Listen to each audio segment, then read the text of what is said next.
Capital டிவியின் ரசிகர்கள் அனைவருக்கும் இனிய இரவு வணக்கம். இன்றும் ஒரு வியாழக்கிழமை இரவு பொழுதிலே உங்கள் அனைவரையுமே கேபிட்டலின் அரசியல் அத்தியாயம் அதிகாரம் த பவர் நிகழ்ச்சியிலே சந்திப்பதிலே மகிழ்ச்சி. இன்னும் கூட எங்களுடைய கொழும்பு கலையகத்திற்கு மிக முக்கியமான ஒரு அரசியல் தலைவர், மிக மூத்த தலைவர், நீதித்துறையிலிருந்து அரசியலுக்குள்ளே பிரவேசித்தவர், இந்நாள் பாராளுமன்ற உறுப்பினர், முன்னாள் வடமாகாண முதலமைச்சர் திரு சி வி விக்னேஸ்வரன் ஐயா அவர்களை கலையகத்திலே சந்திப்பதிலே மகிழ்ச்சி அடைகின்றோம். வணக்கம். வணக்கம். நிகழ்ச்சியை நாங்கள் இன்று ஆரம்பிக்கும் வேளையிலே இலங்கை தேர்தல்கள் ஆணையம் ஜனாதிபதி தேர்தலின் வேட்புமனு தாக்கல் செய்வதற்கான அந்த கால நிர்ணயத்தை வழங்கியிருக்கிறது. இந்த வருடம் எதிர்வரும் செப்டம்பர் மாதம் 17ஆம் தேதி முதல் அக்டோபர் மாதம் 6ஆம் தேதி வரையிலே வேட்புமனு தாக்கல் செய்யலாம் என்று குறிப்பிடப்பட்டிருக்கிறது.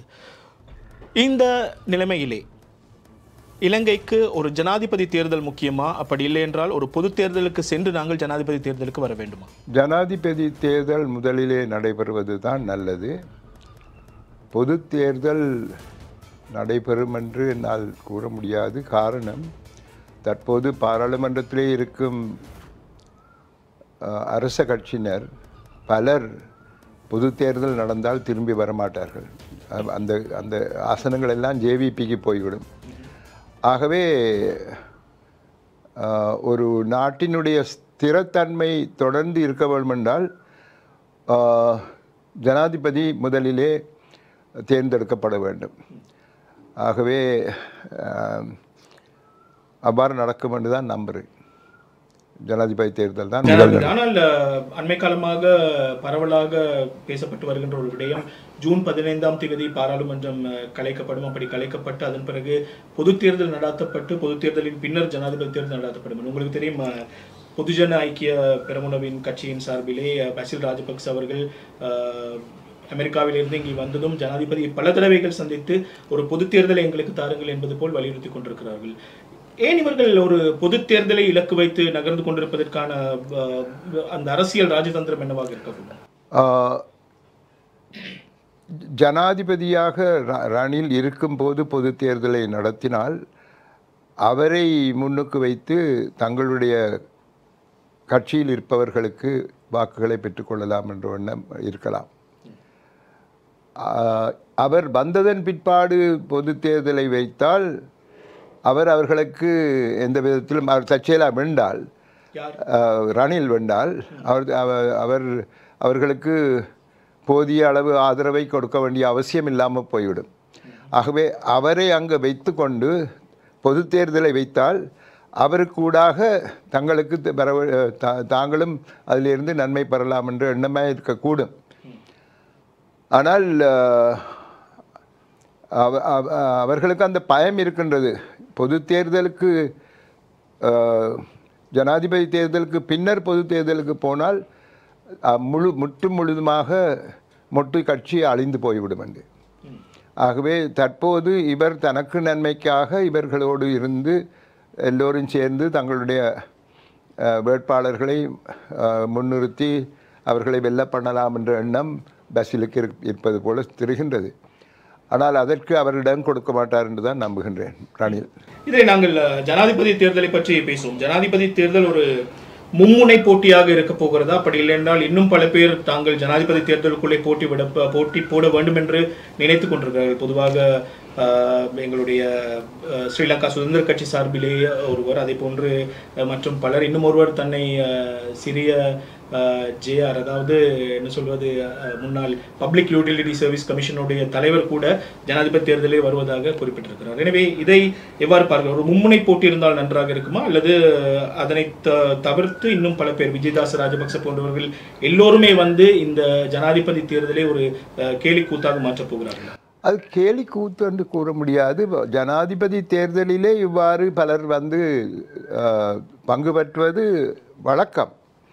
ஆகவே ஆனால் அதுக்குரிய அந்த பணத்தை கொடுக்க வேண்டியதாக இருக்கும். தனிப்பட்ட முறையிலே வரும்போது அவர்கள் மிக பெரிய ஒரு தொகையை கட்ட வேண்டியிருக்கும். ஆனால் முன்பும் ஜனாதிபதி தேர்தலிலே இவ்வாறு பலர் வந்திருக்கின்றார்கள். ஆனால் அவர்களுக்கு 200, 300 வாக்குகள் கிடைக்கும். அதை ஒரு பெரிதாக ஏற்றுக்கொள்ளக்கூடிய தேவையில்லை. ஆனால் தமிழ் மக்கள் சார்பிலே நாங்கள் ஒரு பொது வேட்பாளரை போட உத்தேசித்திருக்கின்றோம். பொது வேட்பாளர் விடயத்திற்கு நான் வருகிறேன். இப்போது நீங்கள் தொடர்ந்து பல மேடைகளிலேயும் பத்திரிகைகளையும் நாங்கள் பார்த்து வருகின்றோம். வடக்கிலும் கிழக்கிலும் அதே போன்று தெற்கிலும் கூட மிக பரந்தளவிலே வாக்குகளை பெற்று ஜனாதிபதி ரணில் விக்ரமசிங்க அவர்கள் தெரிவு செய்யப்படுவார் என்ற கருத்துக்களை வெளியிட்டிருந்தீர்கள். இந்த கருத்துக்களின் அடிப்படை என்ன? What is the fundamental? நான் அவ்வாறு கூறவில்லை. நான் கூறியது என்னவென்றால், தற்போது இருக்கும் ஜனாதிபதி அனுபவம் மிக்கவர். அத்துடன் பொருளாதார ரீதியாக நாடு ஒரு மிகவும் இக்கட்டான நிலையிலே இருக்கும்போது நாட்டை இப்பொழுது ஒரு கட்டி எழுப்பி ஒரு நிலைக்கு கொண்டு வந்திருக்கின்றார். அனுபவசாலி. இப்பொழுது பாராளுமன்றத்திலே ஆக கூடிய வருடங்கள் தொடர்ந்து இருக்கும் ஒருவர் என்றால் அது ரணில் விக்ரமசிங்க. இந்த முறை அவர் தோற்றால் கூட திரும்பவும் வந்துட்டார். ஆகவே அவருடைய அந்த 40 வருட கால அரசியல் வாழ்க்கை எல்லாத்தையும் சேர்த்து பார்க்கும்போது மக்கள் அவரை தேர்ந்தெடுப்பார்கள் என்று தான் நான் கூறினேன். மற்றும்படி அவரை, அதாவது எனக்கு பலவிதமான பிரச்சனைகள் இருக்குது அவருடன். ஆனால் அப்படி இருந்து மக்கள் அவரைத்தான் தேர்ந்தெடுக்க வேண்டும், தேர்ந்தெடுப்பார்கள் என்ற முறையிலே நான் பேசியிருக்கிறேன் தான். ஏன் அவரை மக்கள் தேர்ந்தெடுக்க வேண்டும்? இப்பொழுது இருக்கும் ஸ்திரத்தன்மை இந்த நாட்டுக்கு இல்லாமல் போய்விட்டதென்றால் எங்களுக்கு பலவிதத்திலும் நாங்கள் இக்கட்டான நிலையை நாங்கள் அடைவோம்.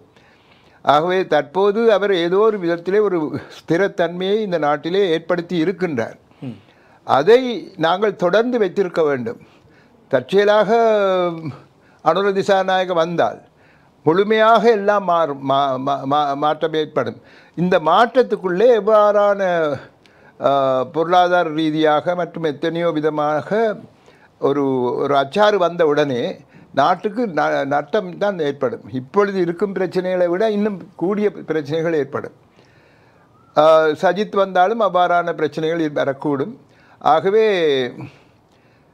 இவர் தொடர்ந்து இருப்பதால் நாட்டுக்கு நன்மை பயக்கும் என்பது என்னுடைய கருத்து.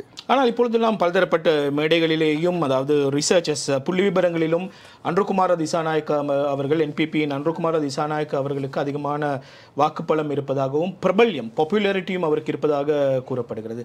இந்த பாப்புலாரிட்டி ஒரு வாக்கு வங்கியாக மாறுமா? அவர் கடந்த ஜனாதிபதி தேர்தலிலே கிட்டத்தட்ட 4,15,000 வாக்குகள் தான் பெற்றார். இதனை ஒரு 55 லட்சமாக மாற்றக்கூடிய சாத்தியப்பாடுகள் இருக்கின்றதா? அவருக்கு ஒரு 35 இருந்து 40 ஆசனங்கள் கிடைக்கக்கூடும். ஆனால் அது அவருக்கு போதுமானதல்ல ஜனாதிபதியாக வருவதற்கு. ஒன்று. ரெண்டாவது, அவர் ஒரு இளைஞர் என்ற முறையிலே இளைஞர்கள் மனதை கவர்ந்திருக்கின்றார். அவர் எனக்கு 2 பேருக்கு அங்கால தான் இருக்கிறது. அவர்களே ஒரு மிடுக்கும் பேச்சு வன்மையும் எல்லாம் இருக்குது. நான் கண்டிருக்கிறேன். அந்த கரிஷ்மா என்று சொல்லுவாங்க. ஆகவே அதை வைத்து மக்கள் எல்லோரும் சேர்ந்து அவருக்கு வாக்களிப்பார்கள் என்று நாங்கள் எதிர்பார்க்கக்கூடாது.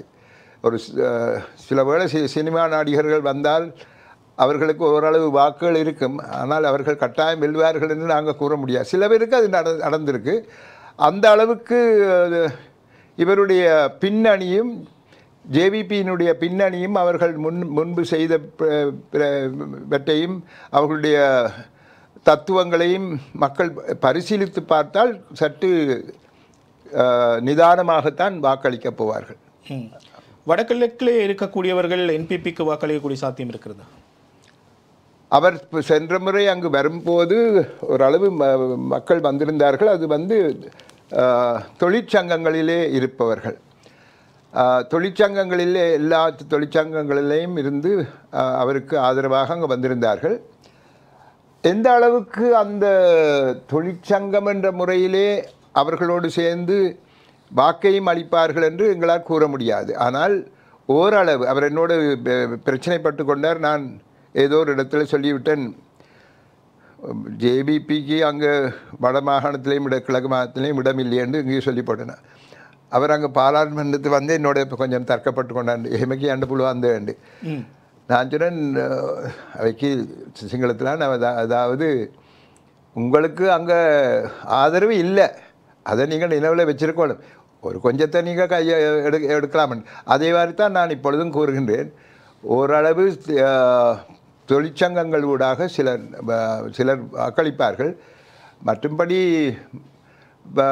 வடகிழக்கு மாகாணத்தை பிரித்தமை எங்களுக்கு எந்த விதத்திலும் நன்மைகளை தர முடியாது என்ற முறையிலே நாங்கள் அவருடைய தமிழ் மக்கள் சார்பான அவருடைய பதில்கள் இவையெல்லாம் வைத்து பார்க்கும்போது தமிழ் மக்கள் அவரை ஏற்றுக்கொள்ளக்கூடியதாக இல்லை.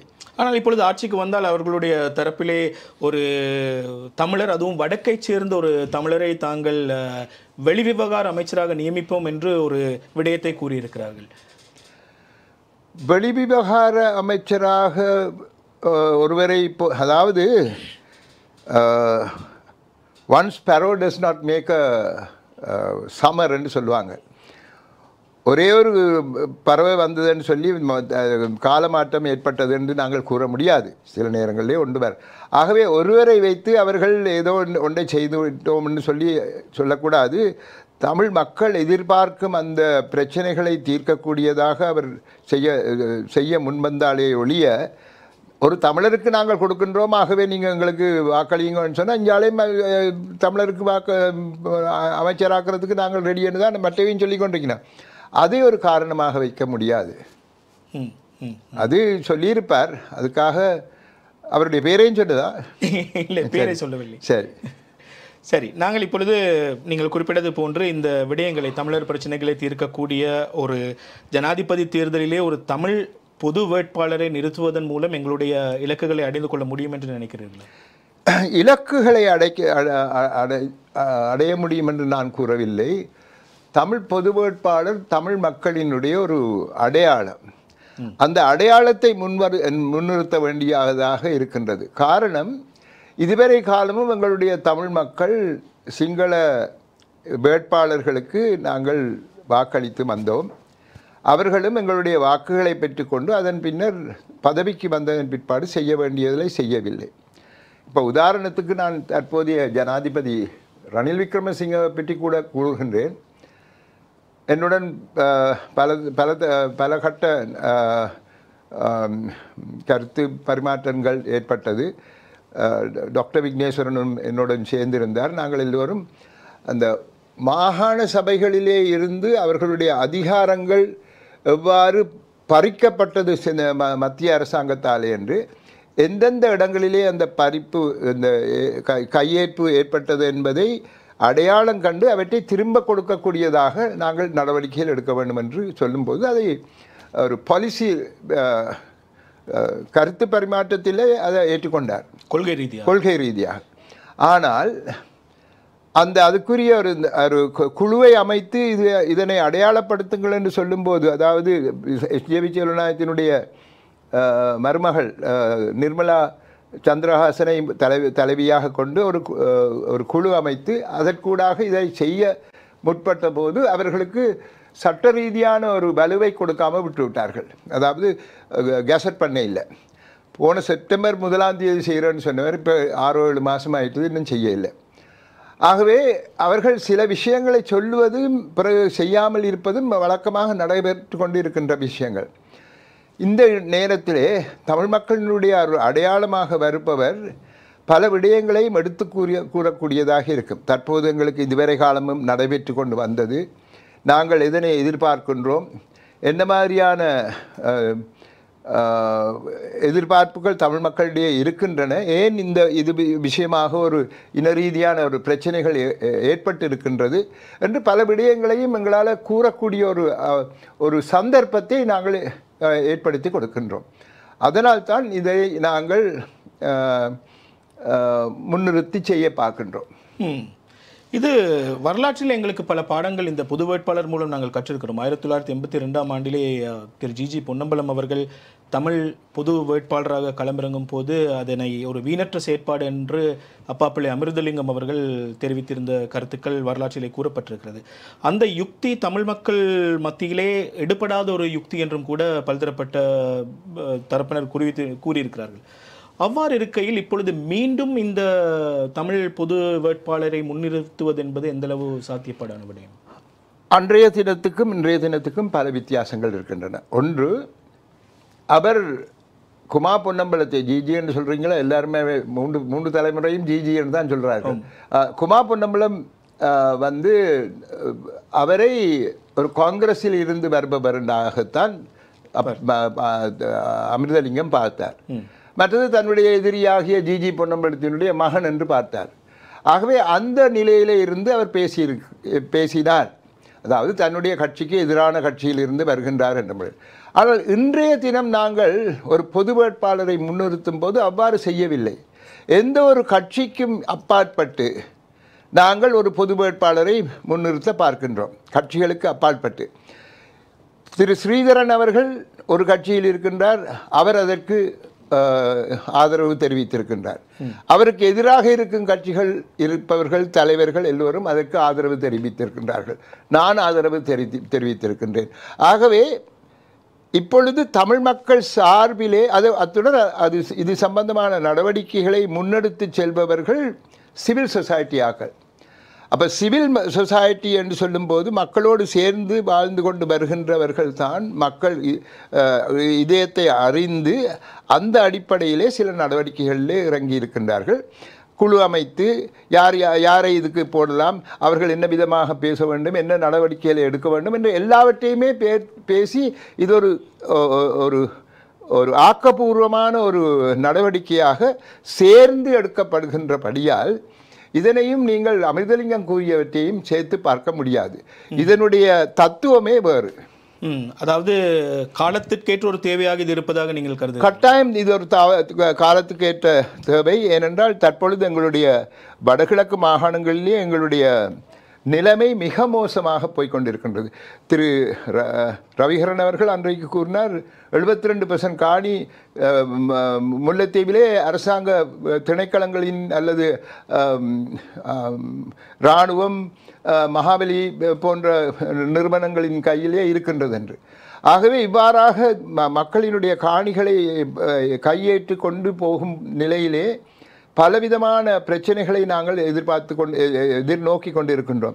60,000 ஏக்கருக்கு மேற்பட்ட காணிகளிலே, அரச காணிகளிலே இராணுவம் குடிகொண்டிருக்கின்றார்கள்.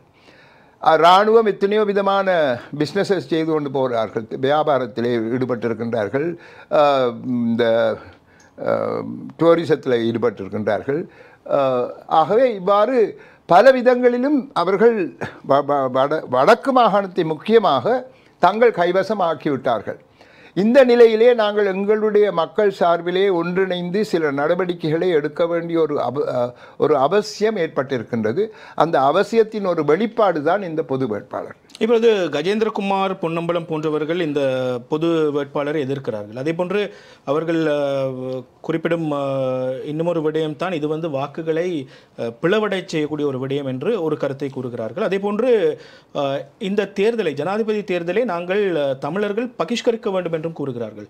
நாங்கள் பல தேர்தல்களை பகிஷ்கரித்து வரலாற்றிலே படித்த பாடங்கள் நிறைய இருக்கிறது. ஏன் அவர்கள் இன்னும் விடாமல், எங்களுடைய வாக்குரிமையை செலுத்த விடாமல் தேர்தல்களை பகிஷ்கரிப்பதன் நோக்கத்தை மக்களிடையே கொண்டு செலுத்துவதற்கான காரணம் என்னவாக இருக்கிறது? அது அவர்களிடம்தான் கேட்க வேண்டிய ஒரு விடயம். ஆனால் பகிஷ்கரிப்பது ஒரு நெகட்டிவ் சைடு, அதாவது ஒரு ஆக்கப்பூர்வமானது ஒன்று அல்ல. நாங்கள் பகிஷ்கரித்தால் இன்னொருவர் உங்களுடைய வாக்கையும் போட்டுட்டு போயிடுவார். நாளைக்கு நீங்கள் கிழக்கு மாகாணம் தானே, கிழக்கு மாகாணத்தில் ஒருவர் போடுவார், நானும் வடக்கு மாகாணத்தில் போடுகிறோம். அவர்கள் எங்களுடைய வாக்களை போட்டுட்டு போயிடுவோம். பகிஷ்கரிக்கிறதால எதுவுமே நடக்காது. ஆனால் ஒரு பொது வேட்பாளர் என்று கூறும்போது மக்கள் எல்லோரையும் சேர்த்து முன்னெடுத்து கொண்டு செல்லும் போது எங்களுக்கு ஒரு தத்துவம் இருக்கின்றது, ஒரு அதிகாரம் இருக்கின்றது. ஆகவே அவர்கள் எதற்காக அவ்வாறு கூறுகின்றார்கள், செய்கின்றார்கள் என்பதையும் விட, ஒரு பொது வேட்பாளர் ஒருவர் வந்ததன் பிற்பாடு இவர்களை சென்று அவர்களுடன் பேச முடியும். கஜேந்திரகுமாருடன் பேசக்கூடிய ஒரு பொது வேட்பாளர் வந்தார் என்றால், நான் நினைக்கிறேன் எத்தனையோ பேர் இருக்கக்கூடும், அவர்கள் நாங்கள் இந்த கட்சி ரீதியாக பார்க்கவில்லை, இதனை இப்படி செய்யுங்கள் என்று சொல்லி அவரோட பேசலாம். அதற்காக கஜேந்திரகுமார் என்றென்றும் இப்படித்தான் இருப்பார் என்று நாங்கள் சொல்லக்கூடாது, மாற்றமடையலாம். தமிழ் பொது வேட்பாளர் என்று குறிப்பிடும் போது பல பேருடைய அந்த முகங்கள் எங்களுக்குள்ளே போகின்றது. நீங்கள் தமிழ் பொது வேட்பாளராக களம்பிறக்கக்கூடிய சாத்தியப்பாடுகள் இருக்கிறதா?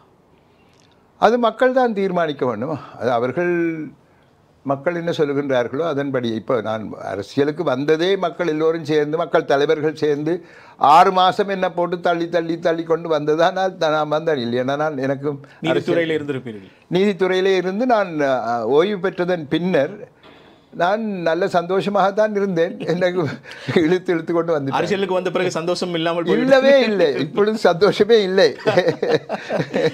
இல்லை, இதனை பார்த்து கொண்டிருக்கக்கூடிய இளைஞர்கள், அரசியலுக்கு வரக்கூடியவர்கள் இதை ஒரு நெகட்டிவ் தோட்டாக என்ன கூட பண்ணுவோம்? இல்லை, அப்படி இல்லை. ஏனென்றால் நாங்கள் எவ்வாறு அரசியலை பார்க்கின்றோம் என்பதில் இருக்கின்றது.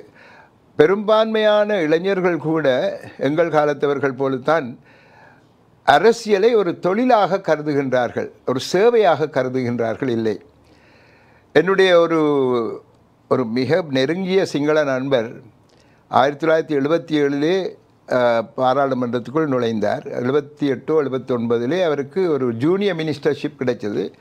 அப்போ நான் மட்டக்களப்பில் டிஸ்ட்ரிக்ட் ஜட்ஜாக இருந்தேன். அவருக்கு டெலிஃபோன் பண்ணி அவரை காங்க்ராச்சுலேட் பண்ணி அவருக்கு என்னுடைய வாழ்த்துக்களை தெரிவித்து, நீ அடுத்து என்ன செய்ய போகின்றாய் என்று கேட்டேன். அவர் சிங்களத்தில் தான் சொன்னார், அதாவது நான் செலவழித்த காசை திருப்பி எடுக்கணுமே, அதுக்கேற்ற நடவடிக்கையில் தான் எடுக்கணும், வேறு என்ன எனக்கு இருக்குது இப்போதைக்கு என்று தான் அவர் சொன்னார். ஐபாங் மாங் வீதங்கரப்பு சல்லிட்டிக்கவன் சொயாகண்டேப்பா, இதுதான் அவர் சொன்னது. அப்போ அவர் இவ்வளவு கஷ்டப்பட்டு அரசியலுக்குள்ளே நுழைந்தது, காசை செலவழித்து அங்கே வந்திருக்கார். அப்போ திரும்பவும் அந்த காசை பெற வேண்டும் என்ற முறையில் வந்தார். அப்போ இவ்வாறான ஒரு எண்ணத்திலோடு நாங்கள் அரசியலை அண்டும் போது அது மக்களுக்கு நன்மை பயப்பதாக இல்லை. அங்கே போய் எண்ணத்தை நாங்கள் சுரண்டி கொண்டு போக முடியும் என்று தான் யோசிக்கின்றோம். ஆகவே எங்களுடைய மனோநிலை மாற வேண்டும். இளைஞர்கள் ஒரு சேவை ரீதியாக அரசியலுக்குள் நுழைய வேண்டும். ஒருவேளை ஜேபிபி அவ்வாறான மக்களை ஆற்றுப்படுத்தி கொண்டு போகக்கூடும். என்றால் அந்த விதத்திலே அவர்கள் நல்ல விதமாக செய்து கொண்டு போகின்றார்கள் ஜேபிபி. ஆனால் அவர்களுடைய கொள்கைகளை எல்லோரும் ஏற்றுக்கொள்ள முடியாது. ஆகவே மக்களினுடைய இளம் சந்ததியினருடைய மனோநிலை வித்தியாசமாக மாற வேண்டும். அப்பொழுதுதான் அரசியல் மேம்பட்ட நிலைக்கு வரக்கூடும். நிச்சயமாக இன்னும் நிறைய விடயங்களை இந்த நிகழ்ச்சியில் நாங்கள் பார்க்கவிருக்கின்றோம். இன்றைய அதிகாரம் நிகழ்ச்சியின் மூலமாக அதுக்கெல்லாம் முன்னதாக ஒரு சிறிய விளம்பர இடைவேளையை எடுத்துக்கொண்டு நாங்கள் நிகழ்ச்சியை தொடரலாம். மீண்டும் இணைக்கின்றோம். இது கேபிட்டல் டிவியின் அரசியல் அத்தியாயம் அதிகாரம் த பவர் நிகழ்ச்சி. இந்த நிகழ்ச்சியிலே நாங்கள் பேட்டி கண்டு கொண்டிருப்பது எங்களுடைய முன்னாள் வடமாகாண முதலமைச்சர், தற்போதைய பாராளுமன்ற உறுப்பினர் திரு சி.வி. விக்னேஸ்வரன் ஐயா அவர்களை பலதரப்பட்ட விடயங்களை பேசிக் கொண்டிருக்கிறோம். அதிலும் முக்கியமாக ஜனாதிபதி தேர்தலிலே ஒரு பொது வேட்பாளரை தமிழ் தரப்பிலே நிறுத்துவது சார்பான விடயங்கள். இந்த விடயத்திலே மிக முக்கியமான இன்னொரு விடயம், தமிழ் தரப்பு என்று சொல்லும் போது இதிலே முஸ்லிம் அரசியல் கட்சிகளுடைய, முஸ்லிம் தலைமைகளுடைய பங்களிப்பு எவ்வாறு இருக்கிறது? அவர்களிடம் இந்த பொது வேட்பாளர்கள் பற்றிய விடயங்கள் கலந்து ஆலோசிக்கப்பட்டிருக்கிறதா? அவர்களுடைய முஸ்லிம் தரப்பில் இருந்து அவர்களுடைய எண்ணங்கள் இது சம்பந்தமாக எவ்விதமான முடிவுகளை எட்டக்கூடியதாக இருக்கின்றது? முஸ்லிம் தரப்புகளுடன் இது சம்பந்தமாக நாங்கள் பேசாததற்கு காரணம், வடகிழக்கு இணைப்பை அவர்கள் ஏற்றுக்கொள்வதில்லை. ஜனாதிபதி ரணில் விக்ரமசிங்கவின் முன்னிலையிலே தமிழ் பேசும் பாராளுமன்ற அங்கத்தவர்கள் எல்லோரும் அழைக்கப்பட்டு பல விதங்களையும் பேசும்போது திரு நசீர் அகமது உடனே நாங்கள் என்னத்தையோ பேசும்போது வடக்கு கிழக்கு என்று பேசும்போதே உடனே எழும்பி சொன்னேன், வடக்கையும் கிழக்கையும் இணைக்கிறது எங்களுக்கு பொருந்தாது, அல்லது நாங்கள் ஏற்றுக்கொள்ளப் போகிறதில்லை என்று. ஆகவே அவ்வாறு ஏற்றுக்கொள்ள முடியாத ஒரு மனோநிலையை கொண்டிருக்கின்ற முஸ்லீம் தலைவர்கள் மத்தியிலே நாங்கள் இதனை அவர்களுக்கு எடுத்து அவர்களோடு சேர்ந்து செய்ய போகும்போது அவர்கள் குட்டையை குழப்பக்கூடும். அதாவது அவர்களுடைய மனம் வேறு விதமாக அமைந்திருக்கும் போது அது எங்களுக்கு சார்பாக இருக்காது என்ற எண்ணத்திலே நாங்கள் இதனை முஸ்லீம் தலைவர்களுடன் நாங்கள் பேசிக்கொள்ளவில்லை. ஏதாவது ஒரு நிலைப்பாட்டுக்கு, அதாவது இவர்களையும் இணைத்து கொண்டு சென்றால்தான் இன்னும் பலமாக இருக்கும், இந்த பொது வேட்பாளருக்கான அந்த வாக்குப்பலம் இன்னும் அதிகரிக்கும் என்ற ஒரு நிலைமை தோன்றவில்லையா? அவ்வாறான நிலைமை முன்னர் இருந்தது. இப்பொழுது மன மாற்றங்கள் பல ஏற்பட்டு இருக்கின்றது போருக்கு பின்னர். ஆகவே உதாரணத்துக்கு மஷூர் மௌலானா அஷ்ரஃப், மஷூர் மௌலானா என்னுடன் ஒரே வகுப்பிலே படித்தார் சட்ட கல்லூரியிலே. அஷ்ரஃப் என்னுடைய பரீட்சார்த்தி, ஐ வாஸ் இஸ் எக்ஸாமினர். ஆகவே எங்கள் 3 பேரும் நல்ல நண்பர்கள். நாங்கள் அந்த காலத்திலே அவர்கள் எஸ்ஜேவி செல்வநாயகத்தினுடைய தலைமைத்துவத்தை ஏற்றுக்கொண்டு சென்றார்கள். இப்பொழுது அவர்களுடைய தலைவர்களுடைய மனங்கள் எல்லாம் மாறிவிட்டன. ஆகவே பலவிதமான பிரச்சனைகளை நாங்கள் யுத்த காலத்திலே எதிர்நோக்கி இருந்திருக்கின்றோம். ஒருவருக்கொருவர் நம்பிக்கை இல்லாத ஒரு நிலை ஏற்பட்டிருக்கின்றது. அத்துடன் முஸ்லிம் தலைவர்களுடைய ஒரு எண்ணம்தான் அதுக்கு காரணம். இறந்த ஒரு பேராசிரியர், முஸ்லீம் பேராசிரியர், அவருடைய பேரை மறந்துவிட்டேன். 2040-41 அளவிலே கிழக்கு மாகாணம் முழுதும் கூடிய முஸ்லீம்கள் தான் கூடிய அந்த பெரும்பான்மை மக்களாக இருப்பார்கள் என்று அவர் தன்னுடைய கணிப்பின்படி சொல்லியிருக்கின்றார். ஆகவே அவ்வாறான ஒரு மனோநிலையை கொண்டிருக்கின்றவர்கள் நாங்கள் யோசிக்கும் அந்த விதமாக அவர்கள் யோசிக்க வேண்டிய அவசியம் அவர்களுக்கு இல்லை. ஆகவே தான் எங்களை பொறுத்தவரையிலே வடக்கு கிழக்கு மாகாணங்கள் தமிழ் பேசும் இடங்கள், தமிழ் பேசும் பிரதேசங்கள். கிழக்கு மாகாணத்திலே கட்டாயமாக முஸ்லீம் மக்களுக்கு ஒரு அழகு தரப்பட வேண்டும் என்பதில் எங்களுக்கு எந்த விதமான வித்தியாசமான கருத்துக்கள் இல்லை. ஆனால் அவர்களுடன் சேர்ந்து இதனை நாங்கள் கொண்டு நடத்தக்கூடும் கூடுமா என்று சொல்லும்போது எங்களுடைய தலைவர்கள் கூறும் சில வாக்கியங்கள் எங்களுக்கு பயமாக இருக்கின்றது. வழக்கும் கிழக்கும் பிரித்து இருக்கோளும் கொண்டு வரக்கூடாது என்றெல்லாம் கூறும்போது எங்களுடைய கருத்துக்கும் அவர்களுடைய கருத்துக்கும் முரண்பாடுகள் இருப்பது தெரிகின்றது. நாங்கள் கட்டாயமாக மக்கள் என்ற முறையிலே, தமிழ் பேசும் மக்கள் என்ற முறையிலே நாங்கள் சேர்ந்து செல்ல வேண்டிய அவசியம் கட்டாயம் இருக்கின்றது. ஆனால் இந்த அரசியல் ரீதியான இந்த விடயத்திலே அவர்களுடைய எண்ணங்கள் மாறுபட்டு இருக்கும் போது எங்களால் சேர்ந்து பயணிக்க கூடுமா என்பது ஒரு கேள்விக்குறியாகத்தான் இருக்கின்றது. இந்த எண்ணங்கள் பொதுவாக ஓரிரு தலைவர்கள், நீங்கள் பெயர் குறிப்பிட்டது போன்று இப்பொழுது வடமேல் மாகாணத்திற்கு ஆளுநராக சென்றிருக்கும் ஹாஃபிஸ் நசீர் அஹமட் அவர்களிடமா, அல்லது பொதுவாகவே பெரும்பாலான எல்லா முஸ்லிம் தலைவர்களிடம் இது போன்ற நிலைமை காணப்படுகிறதா? ஷேகு தாவூத் வித்தியாசமான கருத்துக்களை முன்னர் கூறியிருக்கின்றார். அவரை நாங்கள் வித்தியாசமாகத்தான் பார்க்கின்றோம். ஆனால் யார் யார் எவ்வாறான கருத்துக்களை வைத்துக் கொண்டிருக்கின்றார்கள்? நான் இப்படி கேட்கிறேன். இப்பொழுது அரசியலில் ஈடுபட்டுக் கொண்டிருக்கும் ஸ்ரீலங்கா முஸ்லிம் காங்கிரசின் தலைவர் ரவுஃப் ஹக்கீமாக இருக்கலாம், ரிஷாட் பதியுதனாக இருக்கலாம். இவர்கள் ரிஷாட் பதியுதீன் வன்னியிலிருந்து அரசியலுக்கு வந்தவர். இவருக்கு இந்த பொது வேட்பாளருடைய தேவை அதிகப்படியாக இருக்கலாம். ஏனென்றால் அவர்களுடைய மக்களுக்கு, பாதிக்கப்பட்ட மக்களுக்கு சேவைகள் அதிகமாக வழங்க வேண்டும் என்று இவர்கள் இருவரிடம் பேச்சுவார்த்தை நடத்தப்பட்டது. அவர்களுடைய எண்ணப்பாடுகள் எவ்வாறு இருக்கின்றது? அவர்களுடன் பேச்சுவார்த்தை நடைபெற்றதாக எனக்கு தெரியவில்லை. ஆனால் இது சிவில் சமூகம் செய்து கொண்டு வருகின்றபடியால் அவர்கள் இவர்களுடன் பேசி சில முடிவுகளுக்கு வந்தார்களோ என்பதை என்னால் கூற முடியாமல் இருக்கின்றது. ஏனென்றால் சிவில் சமூகம் என்று கூறும்போது முஸ்லீம் தரப்பார் பெரும்பான்மையாக இருக்கின்ற இடங்களில் கூட இந்த சிவில் சமூகம் இருக்கின்றது. அப்போ அவர்கள் தங்களுக்குள்ளேயே பேசி தங்களுடைய தலைவர்களுடன் பேசி சில நடவடிக்கைகளை எடுத்திருக்கக்கூடும். ஏனென்றால் இது முக்கியமாக சிவில் சமூகம் தான் இதனை முன்னெடுத்து கொண்டு போகின்றது. அரசியல்வாதிகள் அதனோடு சேர்ந்து போகின்றார்களே ஒழிய இது அரசியல் ரீதியாக நாங்களாக தேவை என்று சொல்லி வர இல்லை. இப்பொழுது மக்கள் ரீதியாக சிவில் சமூகம் கொண்டு வருமொண்டு என்ற முறையிலே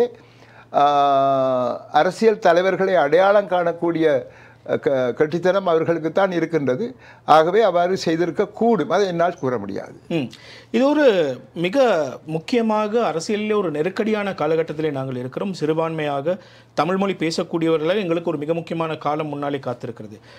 இருப்பினும் இப்பொழுது தமிழ் கட்சிகள் மத்தியிலே ஏற்பட்டிருக்கும் பிளவு, மிக முக்கியமாக தமிழ் தேசிய கூட்டமைப்பில் ஏற்பட்டிருக்கும் பிரச்சனைகள், தமிழரசு கட்சிக்குள்ளே எழுந்திருக்கும் உட்கட்சி பூசல்கள், இவையெல்லாம் ஒரு தேர்தலை எதிர்நோக்கி போகின்றோம், ஒரு பொது வேட்பாளரை களமிறக்கப் போகின்றோம், அதன் பிறகு ஒரு பொது தேர்தல் வரப்போகிறது, உள்நாட்டு தேர்தல்கள் இருக்கின்றது. இவையெல்லாம் இருக்கும் ஒரு சந்தர்ப்பத்திலே இவ்வாறு பிளவுபடுவது என்பது பெரும்பான்மை தேசிய இனத்திற்கும் பெரும்பான்மை அரசியலுக்கும் இது ஒரு சாத்தியக்கூறாக ஒரு அட்வான்டேஜாக அமையக்கூடிய வாய்ப்புகள் இருக்கின்றது தானே?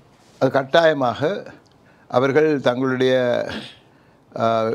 முரண்பாடுகளை தீர்த்து முன் செல்ல வேண்டிய அவசியம் இருக்கின்றது. ஆனால்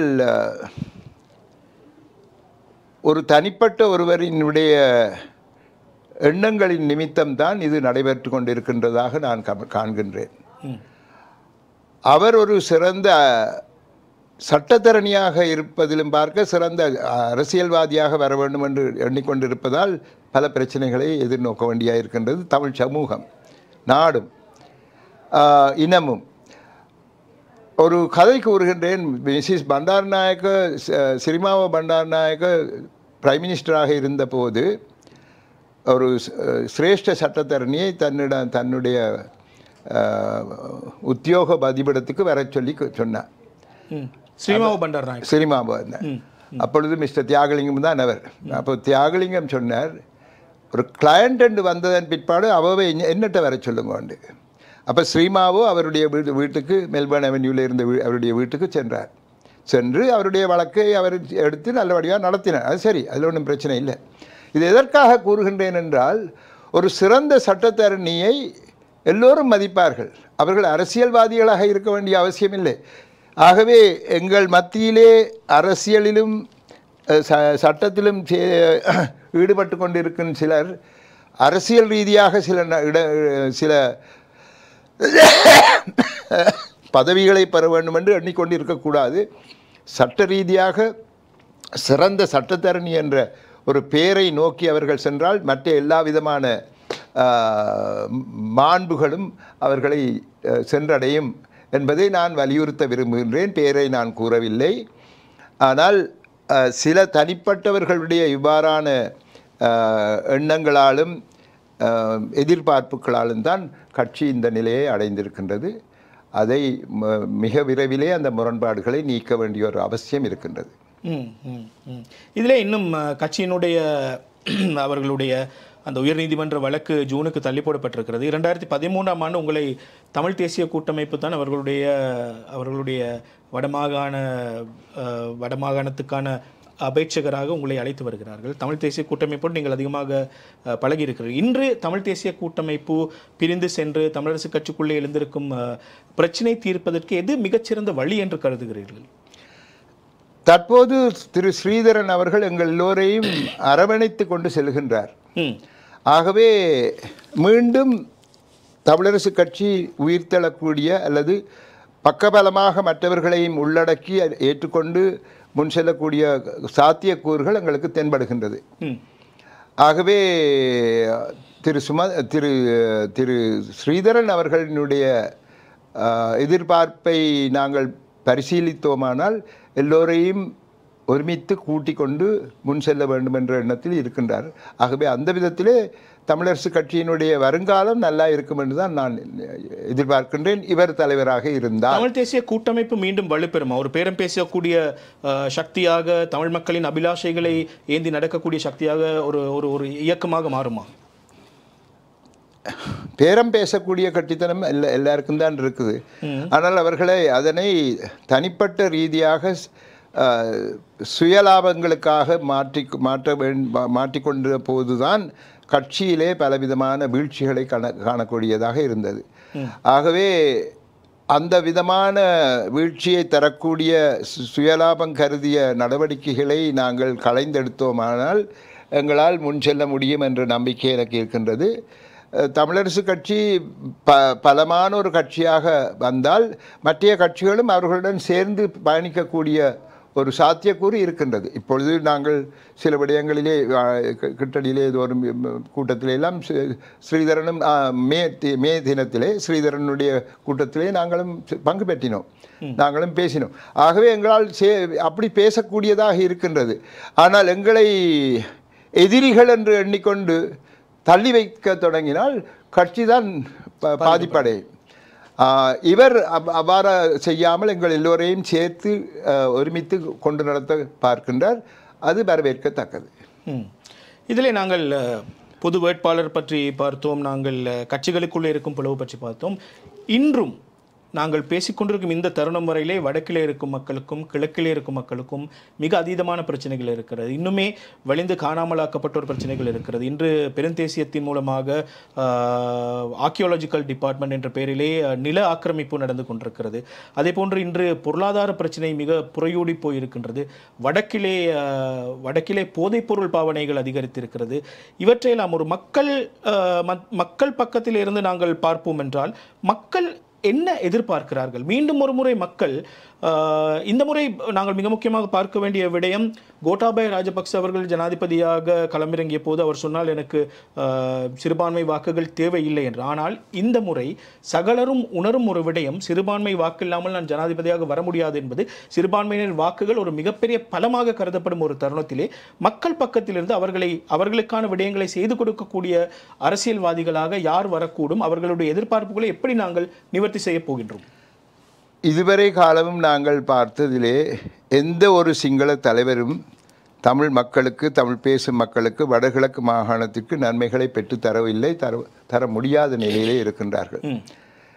இப்போ உதாரணத்துக்கு 1956 சிங்களம் மட்டும் சட்டம் வந்தபோது SWRD பண்டாரநாயக்க தன்னுடைய கட்சி ரீதியான நன்மைக்காக அவர் சிங்களம் மட்டுமென்று கூறினாலும் வடக்கு கிழக்கு மாகாணத்திலே தமிழ் மொழி பாதிக்கப்பட வேண்டும் என்று ரீசனபிள் யூஸ் ஆஃப் தமிழ் என்று ஒரு சட்டத்தை கொண்டு வந்தார்.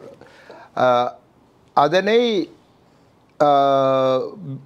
புத்தபிக்குகள் ஒரு 25 பேர் சேர்ந்து ரஸ்வீட் பிளேஸில் போய் அவருடைய வீட்டிலே பெரிய சத்தம் எல்லாம் போட்டு அதை பண்ணி அது கிழிந்து போயிட்டு அதை கிழிச்சிருந்தார்.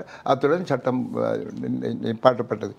ஆகவே எந்த ஒரு அரசியல்வாதியும், சிங்கள அரசியல்வாதியும் ஒரு தரமான எண்ணங்களை, கருத்துக்களை, கொள்கைகளை வைத்திருந்தால் கூட அவர்களுக்கு அதனை நடைமுறைப்படுத்தக்கூடிய சாத்தியக்கூறு இல்லாமல் செய்வது சில சக்திகள். அந்த சக்திகளை நம்பித்தான் அவர்கள் வாக்குகளை பெற இருக்கார்கள். அதாவது பௌத்த பிக்குகள் ஒரு முக்கியமானது. ஆகவே அவர்களை பகைத்து கொண்டு அவர்களால் எந்த விதமான ஒரு தேர்தலிலும் வெல்ல முடியாது. ஆகவே இதுவரை காலமும் நாங்கள் அதைத்தான் பார்த்து கொண்டிருக்கின்றோம். எங்களோடு பேசும்போது ரணில் நன்றாக பேசுகின்றார்கள், இதை செய்யணும், oh yes we must do that எல்லாம் சொல்கிறார். ஆனால் அப்புறம் செய்ய போகிற நேரத்தில் அப்படி இப்படி என்று பல்ட்டி அடிக்கிறார். அப்போ அதுக்கு காரணம் வேறு ஆக்கள் பின்னுக்கு இருந்து இதை செய்யாத செய்தி என்றால் தமிழருக்கு அப்போ இது கொடுக்குற அப்புறம் எங்களுக்கு வாக்கு கிடைக்காது என்றெல்லாம் சொல்லுவார்கள். ஆகவே இவ்வாறான ஒரு நிலையிலே நீங்கள் இப்போ கேட்குறீங்க தமிழ் மக்கள், அதாவது தமிழ் பேசும் மக்கள் என்ன செய்ய வேண்டும் என்று. தமிழ் பேசும் மக்கள் என்ன எதிர்பார்க்கிறார்கள், அதை யாரால் செய்ய முடியும், அதை எப்படி இப்போது இருக்கும் அரசியல்வாதிகள் வழி நடத்தப் போகிறார்கள் என்பதுதான் கேள்வி. இப்போ என்னை பொறுத்தவரையிலே நான் கூறுவதானால் தமிழ் மக்களினுடைய எந்த எதிர்பார்ப்பும் சிங்கள அரசியல்வாதிகளால் தரப்பட போவதில்லை. ஒரு சிலவற்றை தருவார்களே ஒழிய இதையும் தரப்போவதில்லை. இப்போ 2018 எங்களுடைய வடமாகாண சபை கலைந்ததும் உடனேயே இன்னொரு மாகாண சபை தேர்தல் வைத்திருந்தால் இப்போ 2வது மாகாண சபையினுடைய காலமும் முடிவடைந்திருக்கும். இப்போ அது நடக்க இல்லை. எல்லாவற்றையும் மத்திக்கு எடுத்துக்கொண்டு போகிறதுக்கு காரணம் மத்தியில் இருந்து அவர்கள் ஒரு இனவழியான ஒரு அரசாங்கத்தை நிறுவுவது. ஒரு இஸ்ரேல் பேராசிரியர் கூறினார், in Israel and in Sri Lanka there is ethnocracy என்று. அதாவது இனவழியான அரசியல் தான் நடந்து கொண்டு இருக்கின்றது. அப்போ இங்கே இந்த இலங்கையிலே சிங்களவரால் சிங்களவருக்காக நடத்தப்படும் ஒரு by the people for the people என்ற மாதிரி அந்த டெமோக்ரஸி, இது ஒரு இனவழியான நடவடிக்கைகள் நடந்து கொண்டு இருக்கின்றன. ஆகவே நீங்கள் சொல்வது மக்கள் எதனை யாரிடமிருந்து எதிர்பார்க்கலாம்னு சொன்னால் சிங்கள மக்களினுடைய தலைவர்களிடமிருந்து அதை எதிர்பார்க்க முடியாது. எனவே தான் நாங்கள் கூறுகின்றோம், எங்களுக்கு வடகிழக்கு மாகாணத்தினுடைய அவர்கள் தமிழ் பேசும் மக்கள் என்ற முறையிலே ஒரு தனித்துவமான ஒருவரை முன்னிறுத்தி சில கோரிக்கைகளை நாங்கள் உலக ரீதியாக வெளிவிட பார்க்கின்றோம். வடகிழக்கு மாகாணத்திலே ஒரு மக்கள் தீர்ப்பை பெற வேண்டும். ஏனென்றால் எங்களுக்கு தரப்பட்டது ஒரு யூனிட்டரி கான்ஸ்டியூஷன், ஒற்றையாட்சி. அந்த ஒற்றையாட்சியின் கீழ் வரும்போது செக்ஷன் 29 கீழே இந்த சிறுபான்மையினருக்கு எதிரான சட்டங்கள் ஏற்படுத்தப்படக்கூடாது எல்லாம். ஆனால் அப்படி இருந்தும் அதற்கு எதிராக நடவடிக்கைகள் எடுத்து தான் சிங்களம் மட்டும் சட்டம் வந்தது. டிஸ்ட்ரிக்ட் ஜட்ஜ் டிக்ரேட்ஸே அவர்கள் முதலிலே தீர்ப்பு அளிக்கும் போது சிங்களம் மட்டும் சட்டத்துக்கு எதிரானது என்று தான் அவர் தன்னுடைய இதே போல் தீர்ப்பை அளித்திருந்தார். அது பிறகு அங்கே போய் ப்ரிவி கவுன்சில் வரைக்கும் போனது.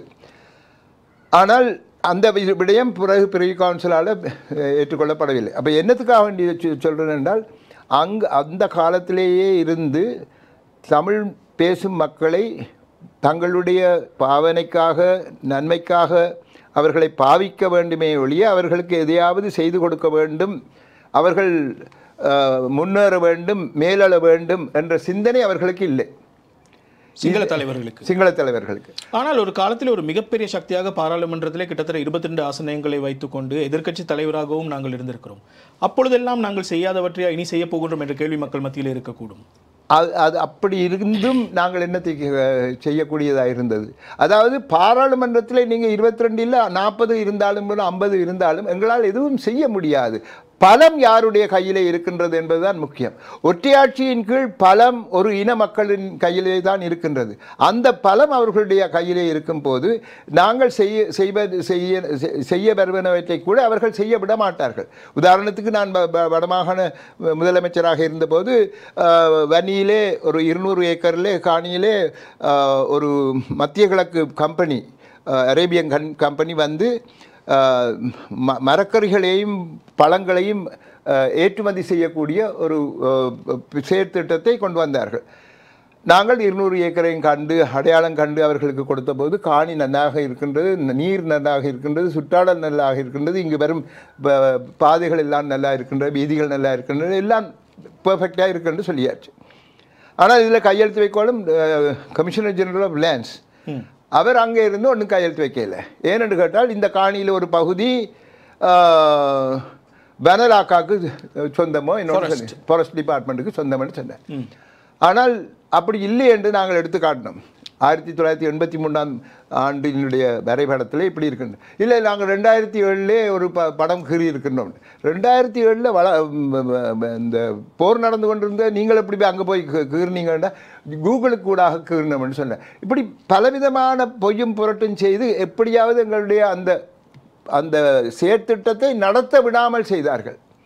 ஆகவே இவ்வாறான பலவிதமான இப்போ ஜெர்மனியிலிருந்து ஒரு இந்த இன்வெஸ்டர் வரைக்க அங்கே கேட்பார்கள் கொழும்பிலே, இப்படி இதில் நீங்கள் இதில் ஒரு 35% எங்களுக்கு தாங்க தெற்குக்கு ரெண்டெல்லாம். அப்போ இவ்வாறான பல விஷயங்களையும் சொல்லி அங்கே வருபவர்களை அவர்களுடைய மனதை மாற்றி பல நடவடிக்கைகள் எடுக்கப்பட்டு கொண்டு வருகின்றன. இதுக்கு ஆகவே நான் கூறுகின்றேன் என்னவென்றால், எவ்வளவுதான் நீங்கள் பாராளுமன்றத்திலே 40-50 பேர் வச்சு கொண்டிருந்தாலும் அதிகாரம், உங்களுடைய பேரே அதுதான், அதிகாரம் வந்து சிங்கள மக்களுடைய சிங்கள தலைவர்களுடைய கையிலே தான் இருக்கின்றது.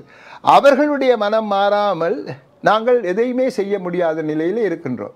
இதற்காகத்தான் நாங்கள் ஒரு பொது வேட்பாளரை போட்டு உலகத்துக்கு தெரியப்படுத்த, சிங்கள மக்களுக்கு தெரியப்படுத்த வேண்டும், சிங்களத்திலே பேச வேண்டும். நான் கூறியிருக்கின்றேன், சிங்களத்திலே பேச வேண்டும் எங்களுடைய பொது வேட்பாளர். இதுதான் நடந்திருக்கு, உங்களுடைய சரித்திரம் இதுதான், எங்களுக்கு நடந்தது இதுதான், இப்படியே நாங்கள் சென்று கொண்டிருந்தால் இந்த நாடு எங்கே போக போகின்றது என்று எங்கள் சிங்கள மக்களிடையே ஒரு ஒரு ஒரு வேற்றுமையையும் இந்த போட்டி பொறாமையையும் ஏற்படுத்தாது நாங்கள் சேர்ந்து செல்லக்கூடிய நடவடிக்கைகள் எவ்வாறு எடுக்க முடியும் என்பதை நாங்கள் இப்போ பேச இருக்கின்றோம். அப்படி என்றால் பொது வேட்பாளருடைய எலெக்ஷன் மேனிஃபெஸ்டோ, தேர்தல் விஞ்ஞாபனம் எப்படியாக அமைப்போகும்? நான் இன்னும் அதை பற்றி எனக்கும் தெரியாது. நடந்து கொண்டிருக்கின்றது ஒரு கமிட்டி தான் அதுக்கு இன்சார்ஜ். பேராசிரியர் கணேசலிங்கம் அவர்கள் தலைமையிலே அவர்கள் செய்து கொண்டிருக்கின்றார்கள். அவர்கள் சொல்வார்கள். ஏற்கனவே நான் பலவித விஷயங்களையும் கூறியிருக்கின்றேன், அவையெல்லாம் அதற்குள் உள்ளடக்கப்படும் என்று நம்புகின்றேன். ஆனால் அது என்னால் இப்பொழுது ஒன்றும் சொல்ல முடியாது. ஆனால் நடைபெற்று கொண்டு இருக்கின்றது இவ்வாறான ஒரு இந்த எலெக்ஷன் மேனிஃபெஸ்டோ தரப்படும் என்று கூறப்பட்டிருக்கின்றது. என்னால் இப்பொழுது ஒன்றும் கூற முடியாது. அதாவது பொது வேட்பாளருடைய வகிபாகம், உண்மையான வகிபாகம் என்ன? அதாவது ஜனாதிபதியாக வரப்போகின்றவரோடு ஒன்றிணைந்து செயற்பட போகிறாரா? அப்படி இல்லைன்னா இவருடைய வாக்குகள் எவ்வாறு? அது பொது வேட்பாளர் என்பது ஒரு தெரியாத ஒரு விடயமாக இருக்கிறது, விளங்குது. அதாவது பொது வேட்பாளர் வந்து எந்த காலத்திலும் வெல்ல போகிற இல்லை, அவர் ஒரு ஜனாதிபதியாக வரப்போவதும் இல்லை. ஜனாதிபதி ஒருவரை வருவதை நிறுத்தவும் நாங்கள் முன்வரவில்லை. ஏனென்றால் ஜனாதிபதி தேர்தலிலே 3 வாக்குகள் இருக்கின்றது, விருப்பு வாக்குகள். முதலாவது வாக்கு எல்லா தமிழ் மக்களும் அல்லது தமிழ் பேசும் மக்களும் ஒருவருக்கு கொடுக்க வேண்டும் என்பது. 2-3 நீங்கள் யாருக்கு கொண்டு போய் கொடுத்தாலும் எங்களுக்கு அதை பற்றி கவலை இல்லை. ஆகவே நாங்கள் எந்த விதத்திலும் அவர்களுடைய போட்டியை நாங்கள் தவிர பிரச்சனைகளை ஏற்படுத்தவில்லை. ஆனால் நாங்கள் ஒரு தமிழ் வேட்பாளர் முன்னுக்கு இருக்கும்போது அவர் வந்து தமிழ் பேசும் வேட்பாளர் எங்களுடைய பிரச்சனைகளை வெளியிலே கொண்டு வரக்கூடிய ஒரு சாத்தியக்கூறு ஒரு நிலைமையை ஒரு சந்தர்ப்பத்தை ஏற்படுத்துகிறது தான் எங்களுக்கு முக்கியமாக தெரியப்படுகின்றது. இதன் ஊடாக போதிய தமிழ் மக்கள் அவருக்கு வாக்களித்தால் பாருங்க, இப்போ தமிழ் மக்கள் எல்லோரும் சேர்ந்து இதைத்தான் கூறுகின்றார்கள் என்று கூறக்கூடியதாக இருக்கும். அதற்காகத்தான் நான் சொல்லுகிறேன், 2வது 3வது நீங்கள் யாருக்கு வேணும்னாலும் போடுங்க. தமிழ் மக்கள் என்ற முறையிலே நீங்கள் ஒரு மேண்டேட் தாங்க எங்களுக்கு பொது வேட்பாளருக்கு. அவர் இதனை வெளிநாட்டவர்களுக்கும் சிங்கள மக்களுக்கும் எடுத்து கூறக்கூடியதாக இருக்கும் என்று. இதில் போட்டி பொறாமைகள் எதுவும் இல்லை. எங்களுடைய நடந்த விடயங்கள், இப்பொழுது நடந்து கொண்டிருக்கும் விடயங்கள், இப்பொழுது உதாரணத்துக்கு இப்பொழுதும் நாங்கள் ஒரு இராணுவத்துக்கு கீழே தான் இருக்கின்றோம். வடகிழக்கு மாகாணம் இராணுவத்தினுடைய அதிகாரத்துக்கு கீழே தான் இருக்கு. நாங்கள் ஒரு சுதந்திரமான மக்கள் அல்ல. இப்போ இந்த நேற்று நாங்கள் சுவிஸ் எம்பசடரோ காண்றதுக்கு அவ கேட்குறா இந்த ட்ரூத் அண்ட் ரெக்கன்சிலியேஷன் கமிட்டி பற்றி. நான் சொன்னேன், ட்ரூத் அண்ட் ரெக்கன்சிலியேஷன் எப்படி? நாங்கள் ஒரே நிலையில் இருந்தோம்னா நாங்கள் ட்ரூத் அண்ட் ரெக்கன்சிலியேஷனை பற்றி காய்க்கலாம். நாங்கள் கிணத்துக்கு கீழே இருக்கிறோம், நீங்கள் நிலத்தில் மற்றவே நிலத்துக்கு மேலே இருக்கணும். நாங்கள் ஹவு டு யூ டூன்னு சொல்லி நாங்கள் எப்படியும் கீழே தானே இருப்போம். ஆகவே தென்னாப்பிரிக்காவிலே ட்ரூத் அண்ட் ரெக்கன்சிலியேஷன் வருவதற்கு முன்னர் அவர்களுடைய வெள்ளையர்களுக்கும் கருப்பின மக்களுக்கும் இடையில் இருந்த பிரச்சனைகள் தீர்க்கப்பட்டு விட்டன. ஆகவே எங்களுடைய பிரச்சனையை முதல் தீருங்கோ, அதுக்கு பிறகு ட்ரூத் அண்ட் ரெக்கன்சிலியேஷனை கொண்டு வரலாம் என்று. இதுதான் முக்கியமானது. அவர்களுடைய மனோநிலையிலே மாற்றங்கள் இல்லை. மாற்றம் இல்லாததை நாங்கள் வெளிக்காட்ட வேண்டிய அவசியம் எங்களுக்கு ஏற்பட்டிருக்கின்றது. அதற்கு பொது வேட்பாளர் தான் தீர்வா? வேறு எந்த தீர்வு நீங்கள் சொல்லுங்கள். நான் வேணும்னா மற்ற எல்லாருக்கும் போய் உங்களுடைய தீர்வு இதுதான் நான் சொல்கிறேன். இல்லை, நீங்கள் குறிப்பிட்டீர்கள் 22 பேர் பாராளுமன்றத்தில் இருந்தும் எங்களால் சாதிக்க முடியவில்லை என்றால் பெரும்பான்மை அங்கே அவர்களுடைய சக்தியாக இருக்கின்றது என்று. பெரும்பான்மை இனத்தவர் தான் ஒருவர் ஜனாதிபதியாகவும் வரப்போகிறார். எனவே பொது வேட்பாளர் சொல்லும் கோரிக்கைகள் அவர் நிறைவேற்ற தான் போகிறாரா? இல்லை, அப்படி அவர் செய்ய மாட்டார். நாங்கள் இதனை வெளி உலகத்திற்கு தெரியப்படுத்த போகின்றோம் எங்களுடைய பிரச்சனைகளை. உலக நாடுகள் நாளைக்கு அவர்கிட்ட கேட்க போயினோம், இப்படி எல்லாம் சொல்லுகிறார்கள், இப்படி செய்கின்றார்கள், நீங்கள் என்ன இது பற்றி செய்கிறீர்கள். ஆகவே ஒரு விழிப்புணர்ச்சியை ஏற்படுத்துவதுதான் எங்களுடைய எண்ணமே ஒழிய நாங்கள் கேட்பதை கோருவதை அவர்கள் செய்ய போகின்றார்கள் இல்லை. அது எந்த காலத்திலும் நடக்காது. எனவே மக்கள் பிரச்சனைக்கு தீர்வு கிடைக்க போகுது. மக்கள் பிரச்சனைக்கு தீர்வுக்கு நாங்கள் எங்களுடைய ஒற்றுமையை ஏற்படுத்த வேண்டும். இந்த பொது வேட்பாளருடாக அந்த ஒற்றுமையை கொண்டு வருகின்றோம். மக்களுக்கு எங்களுடைய உண்மையான பிரச்சனைகளை, எங்களுடைய பிரச்சனையை எங்களுடைய மக்களுக்கு தெரியாத நிலையிலே அதை சொல்ல வேண்டிய அவசியம் இருக்கின்றது. சிங்கள சகோதரர்களுக்கும் மற்றவர்கள் எல்லோருக்கும் நாங்கள் அதை வெளிக்காட்ட வேண்டும், வெளிக்கொண்டு வர வேண்டும், பேச வேண்டும். அதையும் செய்ய இருக்கின்றோம். வெளிநாடுகளிலே இருக்கும் மக்கள் அரசாங்கங்களுக்கு இது சம்பந்தமாக நாங்கள் வலியுறுத்த போகின்றோம். வடகிழக்கு மாகாண மக்கள் எதனை அரசியல் ரீதியாக கோருகின்றார்கள் என்றதை நீங்கள் அறிவதற்காக ஒரு ரெஃபரண்டம், ஒரு மக்கள் தீர்ப்பு வைக்க வேண்டும். ஏனென்றால் அது முக்கியமாக தெரிந்து கொள்ள வேண்டிய ஒன்று. இவை எல்லாமே தொடங்கியது ஒற்றையாட்சியின் கீழ். ஒற்றையாட்சியின் காரணமாகத்தான் ஒரு இன மக்களுக்கு கூடிய அதிகாரம் கிடைத்திருக்கின்றது. ஆகவே அது பகிர்ந்து கொள்ள வேண்டிய அவசியம் இருக்கின்றது. பகிர்ந்து கொள்ளாததால் எங்களுக்கு என்ன ஏற்பட்டது என்பதையெல்லாம் நாங்கள் எடுத்து கூற வேண்டிய ஒரு காலகட்டம் இது. எதை செய்வதாக இருந்தாலும் மக்களுடைய வாக்கு பலம் இல்லாமல் எதுவுமே செய்ய முடியாது. இந்த தமிழ் கட்சிகளுக்கு இன்னும் வடகிழக்கிலேயும் இலங்கையின் மற்ற பகுதிகளிலேயும் வாக்கு பலம் இருப்பதாக எண்ணுகிறீர்களா? அது கஷ்டமான கேள்வி. ஏனென்றால் எங்களுக்குள்ளே பிரிவினைகள் இருக்கும் அளவுக்கு ஒரு பிரிந்த மனப்பான்மை இருக்கு. நான் ஏன் கேட்கிறேன்னா ஒரு சிறிய உதாரணம். 2013ஆம் ஆண்டிலே நீங்கள் முதலமைச்சராக போட்டி போடும்போது கிட்டத்தட்ட 1,32,255 வாக்குகளை பெறுகிறீர்கள். அதே நேரம் 2020ஆம் ஆண்டு பொது தேர்தலிலே போட்டியிடும் போது அது கணிசமாக குறைந்து 21,554 வாக்குகளாக வருகிறது. எனவே காலப்போக்கிலே மக்களுடைய மனநிலை மாற்றங்கள், புதிய ஃப்ரெஷ் வோட்டர்ஸ், அவர்களுடைய எண்ணப்பாடுகள், இவையெல்லாம் இன்னமும் தமிழ் பேசும் கட்சிகளோடு இருக்கிறதா என்பதுதான் கேள்வி. எதை செய்ய வேண்டுமானாலும் மக்களுடைய வாக்குகள் இருக்க வேண்டும் என்பது. 2013 எனக்கு அவ்வாறு தரப்பட்டதுக்கு காரணம் எல்லா கட்சிகளும் ஒருங்கிணைந்திருந்தார்கள்.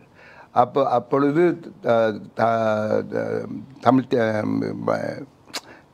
தமிழரசு கட்சி ஒரு மிக்க பலமான ஒரு நிலையிலே இருந்தது. என்னை வீழ்த்துவதற்காக தமிழரசு கட்சிக்குள்ளேயே இருந்து கொண்டு சதி செய்தவர்கள் எல்லோரும் தான் கடைசியாக இந்த கட்சியை இந்த நிலைக்கு கொண்டு வந்திருக்கின்றார்கள். நான் அதில் இருந்து விடுபட்டு நான் எந்த பாட்டில் தொடங்கியாச்சு. நீங்கள் கூறுவது போன்று என்னுடைய தனிப்பட்ட ஒருவராக வரும்போது அதனுடைய பாதிப்பு கட்டாயம் ஏற்படும். அந்த பாதிப்பை நான் முகம் கொடுக்க வேண்டிய அவசியம் இருந்தது. ஆனால் அதற்காக தமிழ் மக்களினுடைய நிலை இதே மாதிரி எந்த காலத்திலும் இருக்கும் என்று நாங்கள் கூற முடியாது. ஏனென்றால் எங்களுக்கு இப்போ ஒரு பொது வேட்பாளருக்கு ஊடாக தமிழ் மக்களிடையே ஒரு விழிப்புணர்வையும் ஒரு ஒற்றுமைத்தன்மையையும்